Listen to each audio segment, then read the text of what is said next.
That offended them because it was over their beach. They were swimming at a beach and they didn't like the cross, which was up in the hill. Been there for like forever. They decided to tear it down.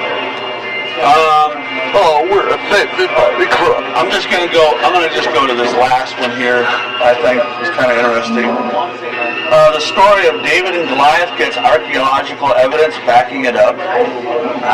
Scoffers beware. The Bible tale of David and Goliath just got more real than ever, thanks to an archaeological discovery that fits the biblical description of Goliath's armor. In the biblical tale, roughly 3,000 years ago, David, when he was a young shepherd and not yet the immortal king, engaged in a single combat on behalf of the Jews against Goliath, a huge champion of the Jews' arch enemies, the Philistines. The story reads like this. A champion named Goliath, who was from Gath, came out of the Philistine camp. His height was 6 cubits and a span. He had a bronze helmet on his head and wore a coat of scale armor of bronze weighing 5,000 shekels. And on his legs he bore bronze greaves and a bronze javelin was slung on his back. His spear shaft was like a weaver's rod, and its iron point weighed 600 shekels. His shield bearer went ahead of him. Goliath stood and shouted to the ranks of Israel, "Why do you come out and line up for battle? Am I not a Philistine, and are you not the servants of Saul? Choose a man and have him come down to me.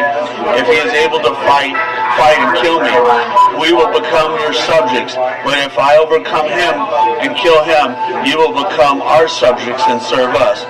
After David volunteered to fight Goliath, David confronted him. As the Philistines moved closer to attack him, David ran quickly toward the battle line to meet him.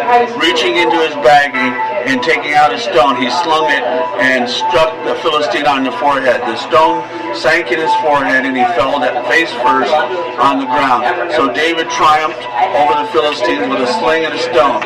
Without a sword in his hand, he struck down the Philistine and killed him. David ran and stood over him. He took hold of the Philistine's sword and drew it from his sheath after he killed him and cut off his head with a sword. In 2017, archaeologists found shards of pottery in Philistine Gath that were inscribed with a name similar to Goliath's.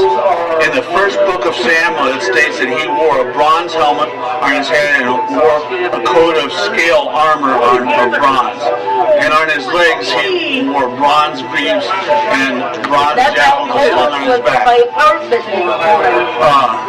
This archaeological report says that now, if the story had been 7th or 6th century BC fiction, written hundreds of years after the event, the author would have had no idea how warriors had been garbed in the early Bronze Age.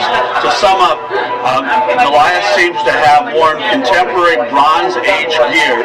Scribes did not exist shortly after this time and possibly within it.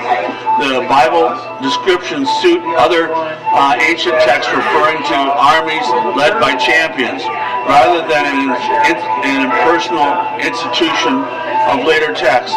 The accurate description of the Bronze Age warriors' equipment opens up the possibility that a memory was handed down over several centuries, embellished to be sure, but with a core of truth. So they found pottery shards that had Goliath's, similar to Goliath's name on it, from Gath, and the description of this, the dating on this pottery fits the time in which Goliath would have existed. It is 7th or 6th century, and it also fits the fact that it was Bronze Age armor. So kind of not conclusive, but kind of adds to the fact that, again, some proof to the Word of God. Yeah. people, once they get it right, they don't find things that contradict it. You know, the significant thing to me, whereas so many of these other things that people claim, you know, don't work when examined. Yeah. So do we have anything else? Anybody else? That concludes this edition of The Last 7 Days. Opinions expressed on this program are not necessarily those of Spreaker or GJRB. Join us next time, here on Spreaker, for another podcast of The Last 7 Days on GJRB.